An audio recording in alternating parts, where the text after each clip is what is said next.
If your song is sad, you could end it happily just by using the Picardy Third. Writing good music is sometimes just as simple as having the right tricks up your sleeve. Today, I want to show you a really cool little trick called the Picardy Third. Now, this isn't some archaic, crusty old concept that's only meant for like writing motets and, dulcimer pieces or something like that. This is some old music theory, but it's still extremely applicable for today's songwriting. So what I'm going to show you is I'm going to show you how to do this, what is a Picardy Third, but then I want to show you several examples of this being used in modern day music. And we're talking a lot of different genres. I'm going to show you examples from progressive rock and from the pop music realm. And then at the end of this video, I'll talk a little bit about advice and some suggestions with writing with a technique like this. So first off, what is a Picardy Third? You should know what a minor key is if you want to dive into this concept and what it's like to write in a minor key. If you don't know what that is, please check out my video on writing in minor keys. But if you understand the concept of being in minor, then a Picardy Third is just resolving to the one chord, but as a major chord instead. So for example, if I'm in the key of A minor, all right, there's 7 different chords in the key of A minor, all right?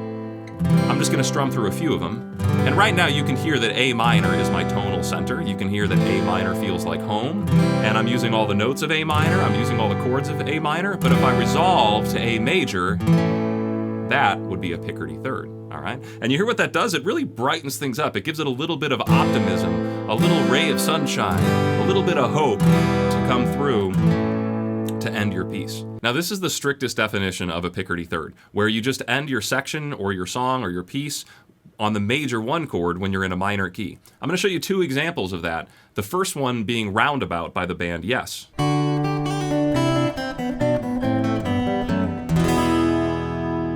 So here, this entire song is in the key of E minor, but somehow at the very, very end, they just end up on an E major. And really, it's just a Picardy Third, just bringing in that major 1 chord to end you with a little bit more of an optimistic, softer landing there at the end. Another example of this is Bon Jovi, Wanted, Dead or Alive.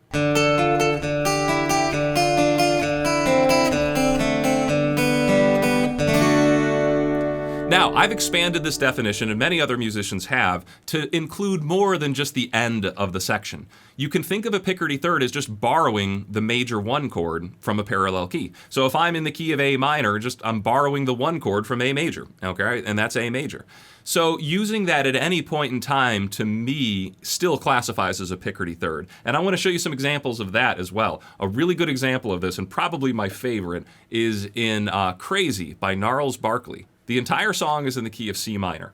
But after our first chorus, the verses all of a sudden start off with a C major, which would be a Picardy Third. You're borrowing that major 1 chord. It gives us a really cool brightening effect for each one of these verses.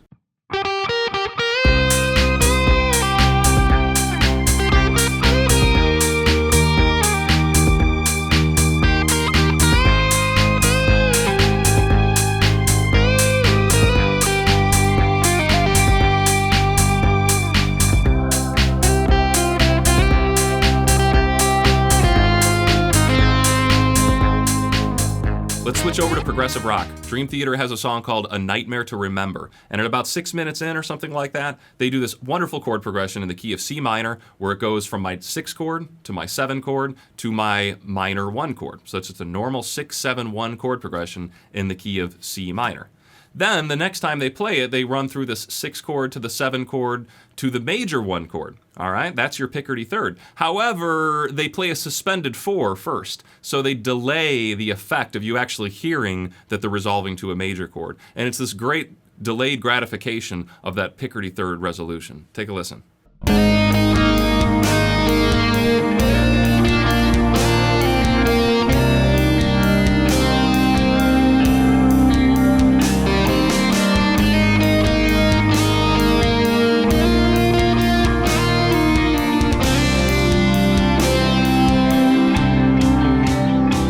Last example I'm going to give you here is pretty strange. It's the Game of Thrones theme song, and right away it starts off with 4 measures of C minor, followed up directly with 4 measures of C major, just to follow right back up into the key of C minor.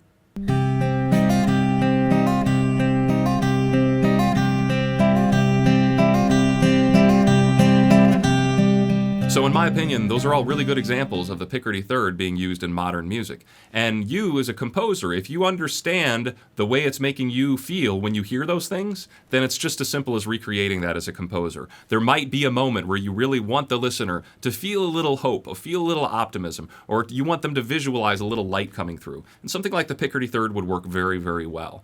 I would refrain from using it in the standard sense of just ending your songs on major chords. It gets a little cliche when you do that. And I think you do want to strive to be creative with a concept like this and find where are the options that something like this might fit in, and then ask yourself, is this really an appropriate time to put this chord in? Does it really achieve the effect I'm looking for? And all these concepts, stuff like the Picardy Third, stuff like writing in diatonic chords, these are all little tools for the toolbox. When you're writing, you might grab some of these tools all the time. Some of them you might grab, one every 10 songs. Some of them you might not ever use, all right? It's just how songwriting works sometimes. But you do want to collect as many assets as you can. You want to collect as much knowledge and as many of these little tricks up your sleeve as possible. So when it does come time to write and you do have an idea, you have a method to execute it. And you understand exactly theoretically what you'll have to do to execute that emotional idea you have. So I hope you liked this video. If you do like videos like this and you want to see more, please check out my Patreon page. You can support me there. And like, subscribe, comment, all that stuff helps me out. Thanks for watching.